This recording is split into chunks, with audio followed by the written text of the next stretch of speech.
ತಮ್ಮ ಕ್ಷೇತ್ರದಲ್ಲಿ ಉಂಟಾಗಿರುವ ಹಾನಿಗೆ ಪರಿಹಾರ ನೀಡುವಂತೆ ಚಾಮುಂಡೇಶ್ವರಿ ವಿಧಾನಸಭಾ ಕ್ಷೇತ್ರದ ಶಾಸಕ ಹಾಗೂ ಮಾಜಿ ಸಚಿವ ಜಿಟಿ ದೇವೇಗೌಡ ಮುಖ್ಯಮಂತ್ರಿ ಬಸವರಾಜ ಬೊಮ್ಮಾಯಿಯವರಿಗೆ ಮನವಿ ಸಲ್ಲಿಸಿದರು.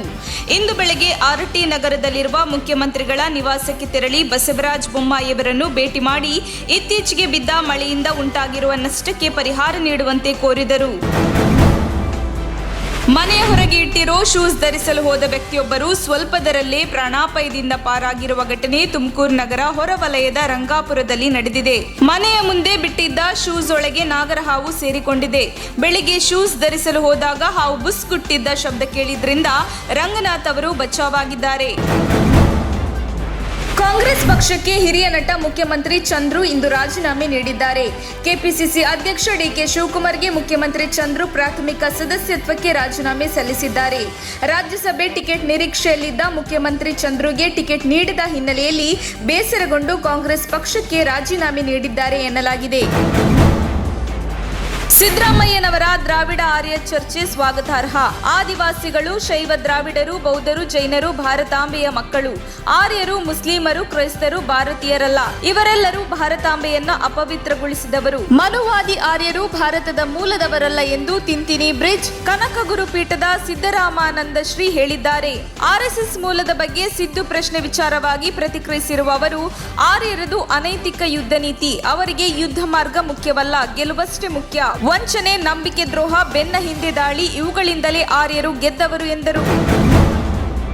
ಸಿದ್ದರಾಮಯ್ಯ ಕೇವಲ ರಾಜಕಾರಣಿ ಅಷ್ಟೇ ಅಲ್ಲ, ಹಿರಿಯ ನಾಯಕರು, ವಕೀಲ ವೃತ್ತಿ ಮಾಡಿದವರು. ಮಾತನಾಡುವಾಗ ಇತ್ತೀಚೆಗೆ ಮಾನಸಿಕ ಸ್ಥಿತಿಗತಿ ಸರಿ ಇರುವುದಿಲ್ಲ ಅವರದ್ದು ಎಂದು ಜಲಸಂಪನ್ಮೂಲ ಸಚಿವ ಗೋವಿಂದ ಕಾರಜೋಳ ಹೇಳಿದ್ದಾರೆ. ಬಿಜೆಪಿ ವಿರುದ್ಧ ಸಿದ್ದರಾಮಯ್ಯ ಟ್ವೀಟ್ಗೆ ಪ್ರತಿಕ್ರಿಯಿಸಿದ ಅವರು, ಸಿದ್ದರಾಮಯ್ಯ ಆವೇಶದಿಂದ ಮಾತನಾಡುತ್ತಾರೆ.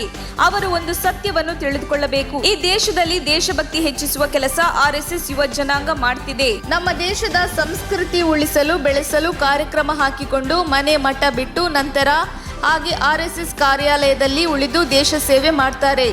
ಪೂರ್ವಾಶ್ರಮದ ಹಂಗು ತೊರೆದು ದೇಶಕ್ಕೆ ದುಡಿಯುವ ಸ್ವಯಂ ಸೇವಕರ ಸಂಘ ಅದು.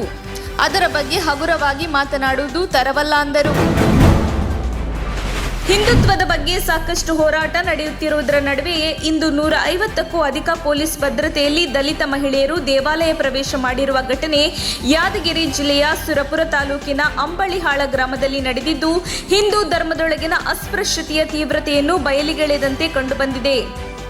SP doctor CB Vedamurthy, AC Shalam Hussain ನೇತೃತ್ವದಲ್ಲಿ 150ಕ್ಕೂ ಹೆಚ್ಚು ಪೊಲೀಸ್ ಭದ್ರತೆಯೊಂದಿಗೆ 5 ದಲಿತ ಮಹಿಳೆಯರು ಅಂಬಲಿಹಾಳ ಗ್ರಾಮದ ಆಂಜನೇಯ ದೇವಸ್ಥಾನಕ್ಕೆ ಪ್ರವೇಶಿಸಿ ಪೂಜೆ ಸಲ್ಲಿಸಿದ್ದಾರೆ. ಇಂದು ರೆಬಲ್ ಸ್ಟಾರ್ ಅಂಬರೀಶ್ ಅವರ 70ನೇ ವರ್ಷದ ಹುಟ್ಟುಹಬ್ಬದ ಹಿನ್ನೆಲೆಯಲ್ಲಿ ಅಭಿಮಾನಿಗಳು ತಮ್ಮ ನೆಚ್ಚಿನ ನಟನ ಜನ್ಮದಿನವನ್ನು ರಾಜ್ಯಾದ್ಯಂತ ಆಚರಿಸುತ್ತಿದ್ದಾರೆ. ಅದರಂತೆ ಸಕ್ಕರೆ ನಾಡು ಮಂಡ್ಯದಲ್ಲೂ ಅಂಬರೀಶ್ ಹುಟ್ಟುಹಬ್ಬವನ್ನು ಸಂಭ್ರಮದಿಂದ ಆಚರಿಸಲಾಗುತ್ತಿದೆ. ಅಂಬರೀಶ್ ಹುಟ್ಟುಹಬ್ಬ ಹಿನ್ನೆಲೆಯಲ್ಲಿ ಮಂಡ್ಯ ಜಿಲ್ಲೆಯ ಮುದ್ದೂರು ತಾಲೂಕಿನ ಹೊಟ್ಟೆಗೌಡನದೊಡ್ಡಿ ಗ್ರಾಮದಲ್ಲಿ ಅಭಿಮಾನಿಗಳು ಅಂಬಿಗಾಗಿ ಗುಡಿ ಕಟ್ಟಿಸಿದ್ದಾರೆ. ಕಳೆದ ವರ್ಷ ಸಂಸದೆ ಸುಮಲತಾ ಅವರು ಅಂಬಿ ಗುಡಿಯನ್ನು ಉದ್ಘಾಟಿಸಿದ್ದರು. ಈ ಗುಡಿಯಲ್ಲಿ ಅಂಬಿಯ 70ನೇ ವರ್ಷದ ಹುಟ್ಟುಹಬ್ಬವನ್ನು ಅದ್ದೂರಿಯಾಗಿ ಆಚರಿಸಲಾಗುತ್ತಿದೆ. ಮುಂದಿನ ವರ್ಷದಿಂದ ಪ್ರೌಢಶಾಲೆ ಮತ್ತು ಕಾಲೇಜಿನಲ್ಲಿ ಯೋಗ ಪ್ರಾರಂಭಿಸಲಾಗುವುದು ಎಂದು ಮುಖ್ಯಮಂತ್ರಿ ಬಸವರಾಜ ಬೊಮ್ಮಾಯಿ ಹೇಳಿದ್ದು, ಶಾಲಾ ಕಾಲೇಜುಗಳಲ್ಲಿ ಯೋಗ ಆರಂಭಿಸಲು ಬೇಕಾದ ಸಿದ್ಧತೆ ಮಾಡಿಕೊಳ್ಳಬೇಕಿದೆ ಎಂದಿದ್ದಾರೆ. ಈ ಸಂಬಂಧ ಯೋಗ ಪರಿಣಿತರೊಂದಿಗೆ ಚರ್ಚಿಸಿ ನಿರ್ಧಾರ ಕೈಗೊಳ್ಳಲಾಗುವುದು. ರಾಜ್ಯದಲ್ಲಿ ಇತ್ತೀಚೆಗೆ ಮಕ್ಕಳು ಒತ್ತಡದಲ್ಲಿದ್ದಾರೆ. ಅದರಲ್ಲೂ ಕೋವಿಡ್ ನಂತರ ಹೊಸ ರೀತಿಯ ಒತ್ತಡಗಳು ಅವರ ಮೇಲೆ ಉಂಟಾಗಿದೆ. ಯಾವುದೇ ಒತ್ತಡವಿಲ್ಲದೆ ಬಾಲ್ಯವನ್ನು ಸಂತೋಷದಿಂದ ಕಳೆಯಬೇಕು. ಯೋಗ ಮಕ್ಕಳ ಆರೋಗ್ಯಕ್ಕೂ ಅನುಕೂಲಕರವಾಗಿದೆ ಎಂದು ಇದೇ ವೇಳೆ ಸಿಎಂ ಹೇಳಿದರು. ಕಳೆದ 3,500 ವರ್ಷಗಳಿಂದಲೂ ಮಡಿ ಮೈಲಿಗೆ ಹೆಸರಲ್ಲಿ ಬ್ರಾಹ್ಮಣ್ಯ ನಮ್ಮನ್ನು ಕೀಳಾಗಿ ಮಾಡ್ತಿದೆ, ಕೆಳಸ್ತರದಲ್ಲಿಟ್ಟಿದೆ. ಇದನ್ನು ನಾವು ಒಪ್ಪುವುದಿಲ್ಲ ಎಂದು ನಟ ಹಾಗೂ ಸಾಮಾಜಿಕ ಹೋರಾಟಗಾರ ಚೇತನ್ ಆಕ್ರೋಶ ವ್ಯಕ್ತಪಡಿಸಿದ್ದಾರೆ. ಆರ್ಯರ ಡಿಎನ್ಎ ನೋಡಿದರೆ ಸಾಕು ವಲಸೆ ಬಂದವರೆಂದು ತಿಳಿಯುತ್ತದೆ. ಅವರು ಇರಾನ್, ಪರ್ಷಿಯನ್ ಹಾಗೂ ಮಧ್ಯ ಏಷ್ಯಾದಿಂದ ಬಂದವರು. ಆರ್ಯನ್, ಬ್ರಾಹ್ಮಣ್ಯ, ಸಂಸ್ಕೃತ, ವೇದ ಇವೆಲ್ಲವೂ ಪರದೇಶದ್ದು. ಭಾರತದಲ್ಲಿ ಹುಟ್ಟಿದ್ದು ಬೌದ್ಧ ಧಮ್ಮ, ಬಸವ, ಅಂಬೇಡ್ಕರ್, ಸಿಖ್, ಪೆರಿಯಾರ್ ಧರ್ಮಗಳು ಎಂದು ಚೇತನ್ ತಿಳಿಸಿದರು. ಪಠ್ಯಪುಸ್ತಕ ಪರಿಷ್ಕರಣೆಯ ಸಮಿತಿಯ ಅಧ್ಯಕ್ಷರಾಗಿರುವಂತಹ ರೋಹಿತ್ ಚಕ್ರತೀರ್ಥ ಎಂಬ ಕಿಡಿಗೇಡಿಯನ್ನು ಆ ಸ್ಥಾನದಿಂದ ವಜಾ ಮಾಡಬೇಕು, ಅಲ್ಲದೆ ರಾಜ್ಯದಿಂದ ಗಡೀಪಾರು ಮಾಡಬೇಕು ಎಂಬುದಾಗಿ ಮಾಜಿ ಸಿಎಂ ಸಿದ್ದರಾಮಯ್ಯ ಒತ್ತಾಯಿಸಿದ್ದಾರೆ. ಈ ಕುರಿತಂತೆ ಟ್ವೀಟ್ ಮಾಡಿರುವಂತಹ ಅವರು ರಾಷ್ಟ್ರಕವಿಯನ್ನು ಅಪಮಾನಿಸಿದ ಚಕ್ರತೀರ್ಥ ಎಂಬ ಕಿಡಿಗೇಡಿಯನ್ನು ಸ್ಥಾನದಿಂದ ವಜಾ ಮಾಡುವುದು ಮಾತ್ರವಲ್ಲ, ರಾಜ್ಯದಿಂದ ಗಡೀಪಾರು ಮಾಡಬೇಕು.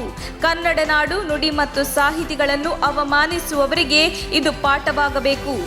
ಒಕ್ಕಲಿಗರ ಸಂಘ ಮತ್ತು ಸಮುದಾಯದ ಸ್ವಾಮೀಜಿಗಳ ಆಗ್ರಹಕ್ಕೆ ನನ್ನ ಸಂಪೂರ್ಣ ಬೆಂಬಲ ಇದೆ ಎಂದು ಹೇಳಿದ್ದಾರೆ.